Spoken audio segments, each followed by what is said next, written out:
Hello everyone, and this is my review for Monday Night Raw on November the 30th, 2015. And, you know, there are some good things to say about Raw, but there isn't much. So I'm just going to go through everything. Especially going to go through everything that I actually like. Honestly, since Sheamus won the WWE World Heavyweight title, I've enjoyed his mannerisms and how he's been interacting with the crowd and everything like that. I like his almost over-the-top silliness that he's been going through with his entire WWE title run. I like it. Adding the New Day in there for his title celebration at the beginning of the show, I thought was brilliant. I like the New Day. They did a great job in this segment. They did a great job throughout the entire show, honestly. I thought those segments were really, really good. They came off really well. They set up for the night, and honestly, they could have left it where they left it. They didn't have to have this big old 7-on-4 handicap match at the end of the night. The whole setting up the League of Nations and the storyline that they built throughout the night with Roman Reigns, the Usos, and Dean Ambrose, basically making it feel like, okay, the Usos and Dean Ambrose need to either support their friend and family or turn their back on them in this case. Because for every instance that they were going to get something, if Roman Reigns didn't beat Sheamus in the 5 minutes, 15 seconds that they set up for the match, that they were going to lose the Intercontinental title opportunity and the tag title opportunity. I like those setups and those stories throughout the entire night. That was a great setup, a good way of going, and they went overboard with what had to have been probably the most uninspired handicap match at the end of the night. Honestly, you could tell from the fans they did not really care about this. I almost felt like it was almost like a dark match for the end of the night. Not to mention, and this is going to be on the area where I'm going to just start nitpicking on things.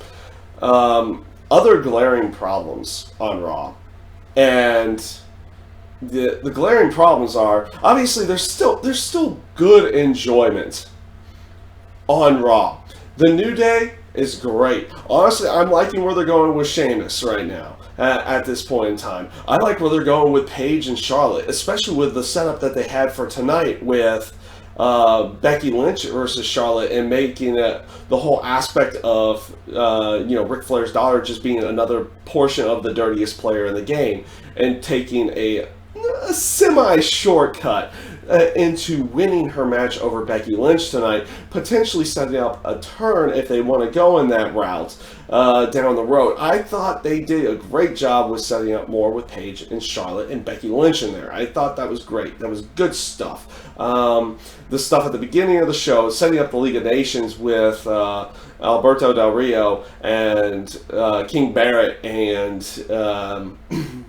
Rusev with Sheamus in there to be like his little protection area without him fully being with the Authority. So he's not basically hanging around Triple H at all times. So they're not seen as much as they were before. And these are good things. These are actual good things about Raw. The main event, I thought, was, yes, uninspired. And you could tell the fans were just dead through it. They already knew where it was going and everything like that, so they didn't even bother. But other glaring problems on Raw. Why? Why in a 3-hour and 10-minute show, with commercial breaks and everything, it's about 3 hours, 10 minutes now. Why are they doing jobber entrances? Why is Tyler Breeze already in the ring coming back from commercial break? You don't get to see his entrance. Same with Brie Bella. Same with Reigns, the Usos, and Dean Ambrose later in the night as well. Rusev and The Miz for the Miz TV segment. We're just already out there in the middle of the ring already. You can't write it properly to where they get a proper entrance. How are people supposed to get behind them when they're just treated like they're almost nothing? And you want to know the funny thing on all these areas it was for all those matches? Everybody who quote unquote got the jobber entrance or already was in the ring when they came back to television lost their matches. So they're treated like jobbers. in that sense. Why is Tyler Breeze losing to Dolph Ziggler, especially after he beat him at Survivor Series? I thought you're supposed to be building this new guy coming in, so why is he losing to the guy he beat at Survivor Series? He needs to be beating him again. And don't go with the even Stevens side where it's like, oh, this keeps the storyline going. No, it doesn't. It doesn't keep that storyline going. You can do it other ways. You can make him cheat. You can make him do something else to keep that storyline relevant instead of just having Tyler Breeze lose. It doesn't make that much sense in there. But like I said, I don't want to nag on everything about Raw because the entire show wasn't crap. Most of the show kind of was, but you know, I'm somebody who's actually a lot easier to entertain than most people, especially in the wrestling fan side. And even I've been seeing it recently, and that's saying something. I've been seeing it getting worse and worse and worse and worse, to the point that I haven't asked myself, why am I watching this? It's like, man, this is bad. Why can't they improve this in some way, shape, or form? I mean, that Miz TV segment with Lana and Rusev, actually, if they didn't do the whole aspect that all of them were out there, with the exception of Lana, before they came back from commercial break, wasn't overly bad. But then again, I don't like the aspect of them having to use a TMZ storyline to get over one of their storylines. The match with Ryback and Rusev wasn't bad, and I actually liked what they did at the end of the match, where Rusev gets knocked into the stairs, knocks over Lana, hurts her by Ryback. But you go with the whole fiance thing, and Rusev's going to attend to Lana, doesn't care about the match in the end. But you look in the ring, and you have Ryback, who actually has some concern of his own. That's something good, because he's actually supposed to be a babyface. So he should, in this case, when he accidentally did something, show some kind of concern. And then, of course, you have a storyline built in there, because Rusev is going to blame Ryback for what happened to the person he loves.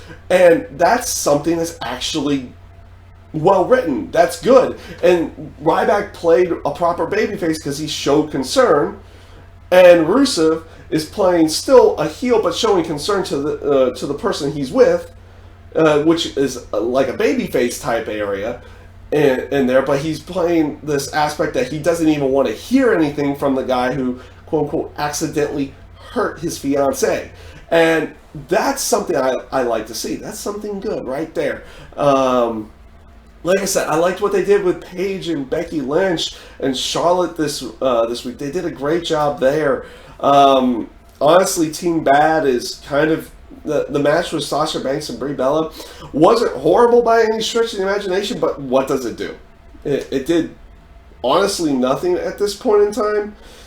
And I'm not saying that every match has to have some purpose and have some point where with the characters, as long as that somewhere down the road they kind of tie everything in together. But where are they going with Team Bad? They haven't really been doing much with them at all, outside of just having them in matches on almost a weekly basis. So they're not really... They're trying to show them as the dominant team, yet... the other teams, one has injury, so they're down to 2 people on the Divas side, and the other one has been 2 people for a while. Natalya is nowhere to be seen anywhere anymore as well. So where are they going with the Team Bad side on that? Are they going to eventually Are they eventually going to break them up? What are they going to do? They're not even really teasing a breakup, though they had the announcers try doing it. But the characters themselves are not even showing that kind of sign. So where are they going with that as well? So we'll see where they go with everything. But honestly, this week's Raw was a rough watch. In some cases, was a rough watch. Other cases, like I said, the opening segment with Sheamus and New Day, I thought was great. The whole setup and storyline throughout the night with Roman Reigns coming out there attacking Sheamus and taking the title with him, setting up the match later on in the night, and he has to win in 5:15. But if he doesn't win in 5:15, not only is the TLC match off, he would get if he wins, he gets the WWE title. But if he doesn't win within that 5:15, the TLC match is off. Dean Ambrose's match with Kevin Owens is off, which I think he was apparently sick this week, so he wasn't on Raw, which was kind of a weird absence at that point in time. But not only that, but the Usos wouldn't be part of the Triple Threat Tag Team title match at the TLC pay-per-view. That's some decent setup there. I liked what they went with that. That was good stuff. The match at the end of the night was nothing. It really served no purpose outside of showing dominance, though they had shown dominance already with Sheamus setting up the League of Nations thing. All they really needed to do is add New Day into there, and they could have just finished that off right then and there. There was no need for the handicap match at the end of the night. I don't know whether it actually filled in the other 20 minutes of Raw, but in the end, they probably could have come up with something that would have involved maybe another character or something like that. So, we'll see where they go with everything. Like I said, this Raw was a mixed bag. Very mixed bag. There was ups, there was downs. But I would still say, overall, was a very, very rough watch in a lot of cases. Like I said, there was good points, and I enjoyed portions of the show. And there is some enjoyment there. That's probably why I keep watching, because there is enjoyment on the show. But it's becoming very, very more apparent, and I've noticed it for a while, and I've just kind of not really been saying it, but I'm saying it now. Raw is a very, very hard watch. We've seen and we know why the ratings are going down, and let's see if they can fix it. That's all you can say. Let's see if they can fix it and where they're going to go with these storylines with Sheamus and Roman Reigns. Where are they going to go with Kevin Owens and Dean Ambrose? I think there's something really good there between those two. Same with New Day and the tag team title situation. Same with Alberto Del Rio. With this whole League of Nations thing, how is Lana and Zeb Coulter going to fit into this now? Are they getting rid of Zeb Coulter with Alberto Del Rio? He wasn't out there during the main event.